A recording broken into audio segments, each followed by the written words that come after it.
Saudara, jelang puncak KTT G20, pengamanan di sekitar lokasi konferensi ataupun Bali secara keseluruhan tidak hanya melibatkan TNI dan Polri. Sejumlah pecalang atau petugas keamanan adat juga dilibatkan untuk pengamanan.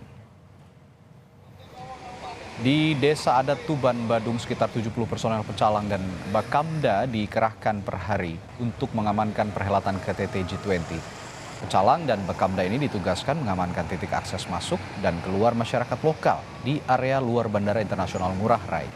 Pengamanan oleh pecalang jadi salah satu cara sosialisasi kepada masyarakat ikut menyukseskan keamanan Bali, khususnya di area bandara.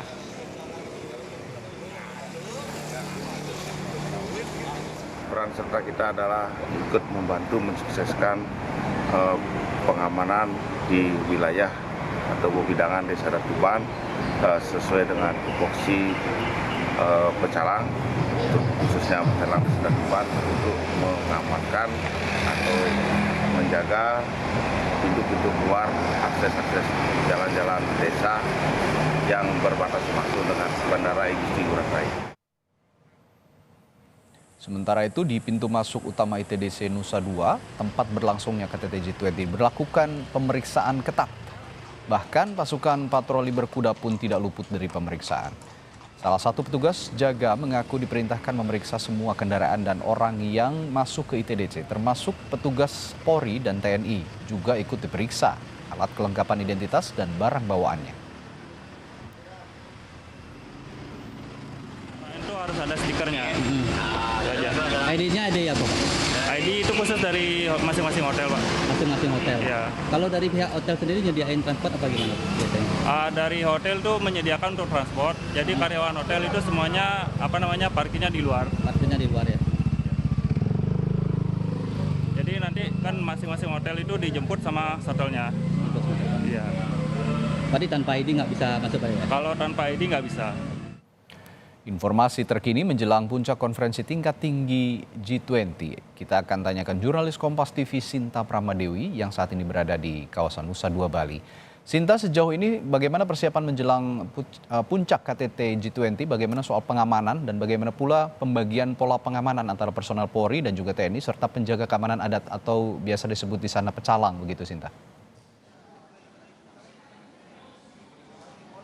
Baik Radi dan Saudara, untuk persiapan KTT G20 ini sudah hampir rampung dan berbagai persiapan juga masih terus dilakukan. Dan saat ini khususnya untuk pengamanan di area, khususnya di venue pelaksanaan puncak KTT G20, pengamanan semakin diperketat, di mana untuk masuk ke kawasan khususnya di ITDC ini hanya khusus untuk kendaraan-kendaraan yang memiliki stiker khusus untuk pelaksanaan KTT G20. Dan selain itu untuk gelaran pasukan juga sudah sangat memadai, di mana TNI Polri ini sudah mengerahkan ribuan personil dan ada sekitar 18.000 personil dari berbagai unsur yang dilibatkan untuk melakukan pengamanan, baik itu di pintu masuk Bali, kemudian di sepanjang ruas-ruas jalan yang akan dilalui delegasi KTT G20 hingga di venue atau di lokasi acara puncak KTT G20. Kemudian untuk pecalang atau pengamanan adat juga dikerahkan ini di wilayah di kawasan Nusa Dua untuk melakukan pengaturan lalu lintas dan juga menjaga warga sekitar agar untuk dalam saat melakukan lalu lintas di sekitar area KTT G20 sehingga lalu lintas dapat berlangsung dengan lancar. Radi. Baik, lalu Sinta, bagaimana dengan pertemuan B20? Apa saja rekomendasi kebijakan B20 yang diajukan ke forum G20?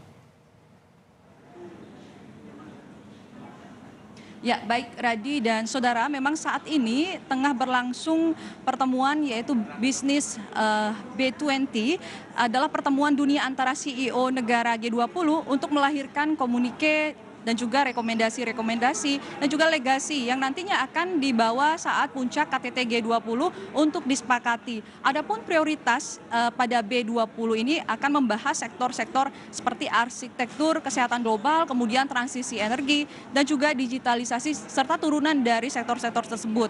Dan dalam B20 ini diharapkan terjadi inovasi-inovasi bisnis yang sifatnya inklusif dan juga melibatkan UMKM serta kolaboratif antara pebisnis negara G20 dan juga pemerintah.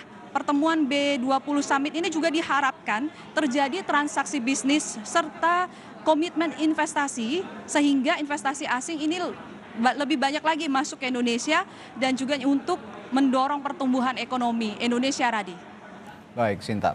Terakhir, apakah para pemimpin G20 seperti Presiden Amerika Serikat Joe Biden dan juga Presiden Tiongkok Xi Jinping sudah terkonfirmasi jadwal kedatangannya? Informasi yang Anda dapat di sana, Sinta?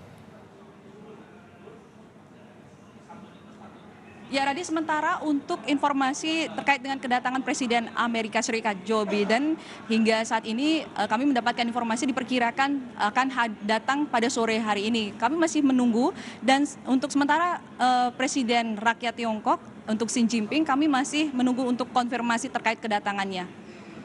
Radi, balik ke Anda. Ya, masih setidaknya dua presiden yang Anda ketahui ya. Amerika Serikat, Joe Biden dan juga Tiongkok, Xi Jinping saat ini masih dalam konfirmasi kedatangan. Dan kita optimistis bahwa para pemimpin dunia di G20 ini bisa hadir di forum KTT G20 di Bali. Baik, terima kasih Sinta Pramadewi melaporkan dari Nusa Dua Bali.